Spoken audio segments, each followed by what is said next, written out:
Please welcome to the stage, Skooby Laposky, independent artist.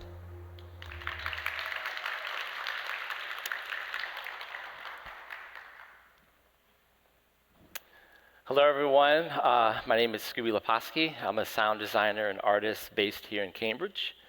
What we've just been listening to is the electrical activity of this beautiful garden in this middle section on the auditorium.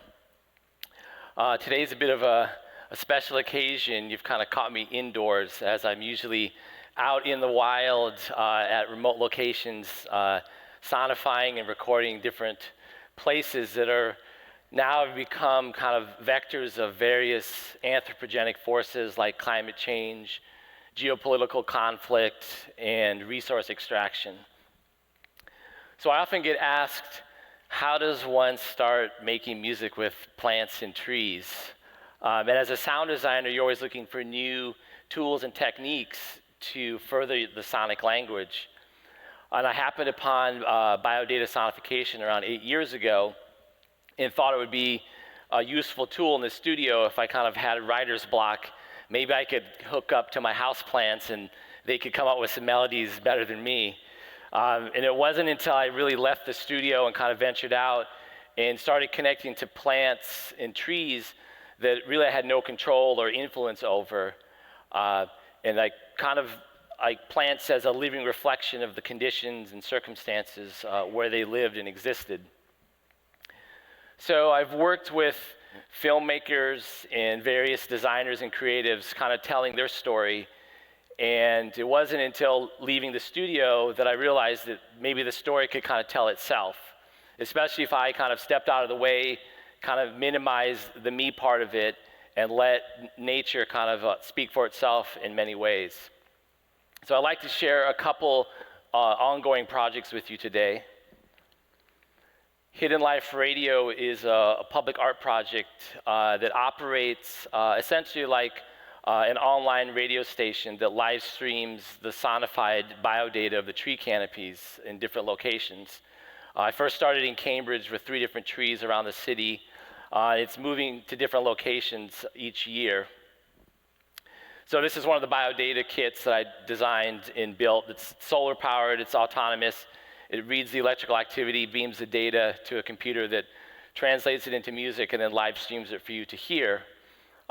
One of my favorite aspects of Hidden Life Radio is it kind of forces the listener to exist on tree time, because trees are such large, like dynamic living systems that the changes happen. Sometimes it takes days or maybe even weeks to really hear these changes. So if the listener sticks with it and listens to the live stream, they'll start noticing these different changes. And there's always like a weather widget on the site, so you kind of can see what the conditions are and make those relations between what the tree is experiencing with the weather and the climate and the conditions and then what you're hearing. And it all happens in real time. So it's a mobile formatted website. The idea is that maybe you would actually be in that location where the tree is and kind of compare what you're experiencing to what you're hearing through the live stream. The second project is an ongoing site-specific music project with LA-based guitarist Charles Copley. Charlie and I hike into different locations, often remote, with all of our gear and kind of set up a temporary studio, really trying to capture the essence of these places. So this is us out in Malibu, and we do many detailed field recordings, and then we're sonifying the plant activity. And Charlie is listening in real time to what the plants are creating and improvising. And our hopes is that it kind of is a way to sort of further the singer-songwriter tradition, that there's always been a reverence for nature, and we're, hopes that maybe it's more of a direct connection that inspires, Charlie's songwriting. So we've been to many locations, many in California, and a lot of these locations now are part of these vectors of change. Malibu now is really like a site of like rampant poaching of native plants due to certain trends, like white sage is really getting poached a lot. And we've been out in Joshua Tree National Park, where an ongoing drought is really threatening the existence of a lot of those iconic desert plants. And we most recently traveled to the Middle East to record at 2 oases, one in the West Bank and one on the Israeli side. And we got very different results from both locations. And we're currently mixing all these locations in the studio for further release later this year for you all to hear.